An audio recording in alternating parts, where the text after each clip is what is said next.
My name is Sahra-Josephine, and I'm the co-founder of CanopyLAB. I think we live in a world today where people are quite fascinated with the role of the entrepreneur. We know that the entrepreneur will play a key part in rebuilding the world after COVID. And I get a lot of emails and private messages on social media where people say, how did you build a company? What was it like in the beginning? What made you take the plunge? And what is it like to run a company today that has 40 employees? I think that fascination with the entrepreneur and the lack of female role models made me decide to invite all of you here behind the curtain to explore the story of how CanopyLAB is evolving and how it all started with me. I think I'm what I would call an accidental entrepreneur. I never wanted to be an entrepreneur. And I get a lot of messages from many of you who say, I want to be an entrepreneur. I just don't know what my idea is. I don't have an idea yet, but I'm very attracted to the lifestyle. For me, it was quite the opposite. I come from a family that was very poor when I was little. And I think when you live with that sense of insecurity, you do a different kind of life planning. So for me, it was all about stability. And I imagined a very, progressive career, but within established companies that would lead to financial security and just like being happy and not taking a lot of risks. But, and I totally went for that for a long time. But I think just a couple of years after I finished my master's, I realized I really wasn't happy. And I think a lot of young people can resonate with me because I felt that being out there in like the corporate world, I was very much being judged on my age all the time and also on my gender. So I mean that when I was a consultant, a lot of projects, I felt like I just didn't get them because you couldn't always give the youngest person the most exciting thing. So I was frustrated with the speed of which my career was evolving. And I also, a lot of times, to be honest, I felt that people who were not as smart and who didn't work as hard got some of the opportunities that I should have had. And it made me want to create my own luck. It made me want to create my own business. But I wasn't actively exploring building a business yet, because one of the lessons I also learned from working in consultancy is that when you work in consultancy, you work a lot of on different tasks.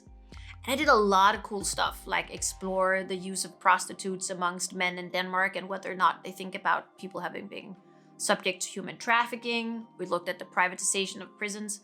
But ultimately, I kind of felt like it was very shallow. And I felt like almost our opinion was for sale, not in the sense that we wrote what was asked of us, but in the sense that politicians will always take a report and spin it in whatever way they feel like.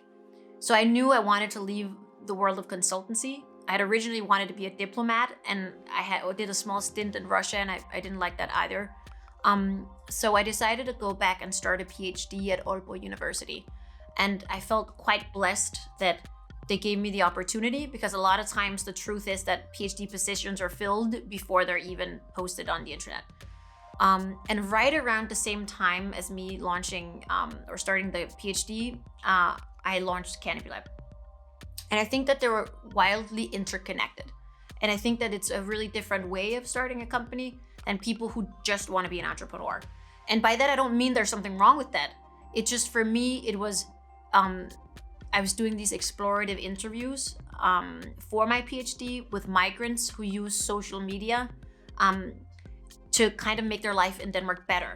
So for example, it was interviews with migrants who were being cheated by their employer, and then they would crowdsource advice on their contracts and things like that using the internet. And it gave me this very strong sense of something that was happening 6 years ago with the internet. There was this spike in cyber activism. There was this potential of leveraging big platforms for societal change. But there were also a couple of other things to me that indicated that there was a space where there could be built a business. A lot of the learning software was really bad. And by here, I mean, some of it wasn't in the cloud yet. A lot of it had really bad design. And I felt that my students, so when you do a PhD, you have to also teach. I think I had to teach 300 hours. So I had very close contact with students, and the learning platforms we're using, they didn't like them. And I think what baffled me is that it kind of felt like you had to have this digital driver's license to use the software. But like by now, I was using WhatsApp and Snapchat and all these other things that didn't need a digital driver's license. So the whole time when we were conceptualizing CanopyLAB, we said, how come learning tech sucks and all other tech's kind of sexy?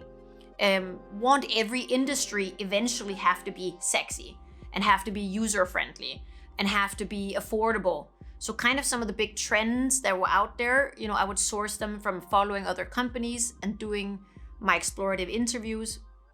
And then once I got closer to the idea of launching a learning company, I actually launched a YouTube channel because I wanted to make sure I understood the market really well. So I launched this YouTube channel, and every time I had to teach at uni, and that could be like wildly different things. I would do classes on international relations, diplomacy, relationships between the United States and Russia, but I'd also do classes on like qualitative methods and things like that. So every time I would already do that, I would put it up on YouTube. And then rather quickly, we had this community of 5,000 people, which I understand to an influencer today, that's like nothing. But, 6 years ago, we were some of the first people that were kind of building a community around the classes. And I used that very actively to ask people questions that would support this thesis I had of where we were going with content, where platforms would eventually, spiral towards. Why are you here? Are you interested in the community? Do you want to meet other people? Do you care if it's one person talking, or does, the material perform better when it's two people? So it's very explorative, and it was very not business oriented in the beginning, but it was this like very deep desire to really understand what's the market, who's the user, and is there this room for a service for them?